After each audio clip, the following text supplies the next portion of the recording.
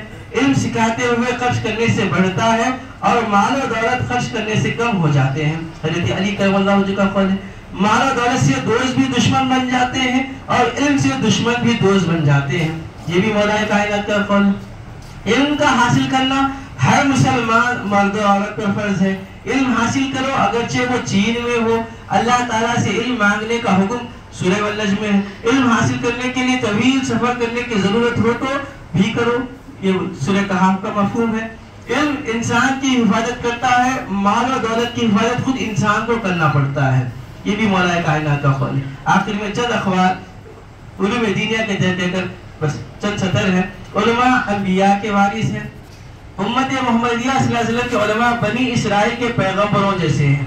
ایک عالم شیطان پر 1000 عابد سے زیادہ اثر ہے. جو 1000 عابدین ایک جگہ جمع ہو جائے، وہ جو ان کی عبادتیں ہیں نا، اس سے بہتر ایک عالم شیطان پر بہت زیادہ مصیبت والا پڑتا ہے. 1000 عابدوں کو وہ آسانی سے گھما سکتا ہے لیکن ایک علم والے کو نہیں گھما سکتا. اللہ تعالیٰ اور اس کے فرشتے آسمانوں میں اور زمین میں چونٹیاں سے لے کر سمندر کی مچھلیاں وغیرہ بھی رحمت بھیجتے ہیں. دعا کرتے ہیں اس عالم پر جو لوگوں کو علم و ہنر سکھائے. عالم کا سونا جاہل کے رات بھر عبادت سے بہتر ہے. یہ بھی حدیث پاک ہے. اگر عالم تھوڑی دیر سو بھی جائے، کہا گیا اگر کوئی جاہل ساری رات نوافل پڑھے اس سے بہتر عالم کا 1 منٹ کے لیے سو جانا ہو جاتا ہے. یہ علم کا کمال ہے. علماء کی سیاہی ایک شہید کے خون سے تولی جائے گی. علماء جو سیاہی لکھتے ہیں، حضرت امام غزالی علیہ الرحمہ کی وصال کے بعد ایک بزرگ نے خواب میں دیکھ کر پوچھا، حضور آپ کے کمالات تو بہت ہیں لیکن یہ بتلائے اللہ نے آپ کی بخشش کیسے فرمائی. امام غزالی علیہ الرحمہ نے فرمایا، ایک دن میں کتاب لکھ رہا تھا. اس وقت سیاہی ہوتی تھی، قلم کو ڈبایا جاتا اور سیاہی سے لکھا جاتا تھا. کہتے میں سیاہی میں قلم کو ڈبا کر کاغذ کے اوپر رکھا، ایک مکھی اڑتے ہوئے آئی اور سیاہی کو پینے لگ گئی. تو میں اپنے قلم کو روک دیا یہاں تک کہ وہ مکھی ساری سیاہی پی کر اس کا جب شکم سیر ہو گیا وہ اڑ کر چلے گئی. میں لکھنا شروع کر دیا. بس اس ایک نتیجے میں اللہ نے میری بخشش فرما دیا. اب علم کا عالم کیا ہوگا امام غزالی کے، اللہ ہی بہتر جانے کہ جو کمالات امام غزالی علیہ الرحمہ کے پاس بہت زیادہ ہے. عالم زمین پر اللہ تعالیٰ کی امانت ہے. عالم کی موت عالم قبیلے کی موت ہے. عالم جنت میں رسول خدا صلی اللہ علیہ وسلم کے بہت قریب رہے گا. علماء ہی اللہ تعالیٰ کو سب سے زیادہ پہچاننے والے ہیں. علماء سے مراد یہاں پر ظاہر بھی نہیں ہے بلکہ علوم دینیہ اور علوم لدنی سے جو واقف ہوتے ہیں، جو جانتے ہیں، وہ علماء مراد ہیں. علم سکھانے والے عالم کو اس کا اجر ملنے کے بعد بھی ملتا رہتا ہے. علم ایک ایسی چیز ہے، اگر کوئی استاد اپنے شاگرد کو پڑھانے وہ انتقال بھی کر جائے، وہ شاگرد اگر کسی کو پڑھاتا ہے تو اس کا ثواب بھی استاد کو ملتا ہے. ایسا سلسلہ در سلسلہ قیامت تک جاری رہے گا. طالب علم کے قدموں میں فرشتے اپنے نورانی پر بچھا دیتے ہیں. جو شخص علم کا ایک باب اس لیے سیکھے کہ اس کو لوگوں کو سکھائے تو اس کو پیغمبروں اور صدیقوں کا ثواب دیا جاتا ہے. طالب علم راہ الہی جہاد میں ہے، اس کی موت شہادت ہے. طالب علم جس گاؤں سے گزرتا ہے تو وہاں کے قبرستان سے 40 دن کے لیے عذاب ہٹا لیا جاتا ہے. علم روشنی ہے، جہالت تاریکی ہے. وما علینا الا البلاغ. السلام علیکم ورحمۃ اللہ وبرکاتہ.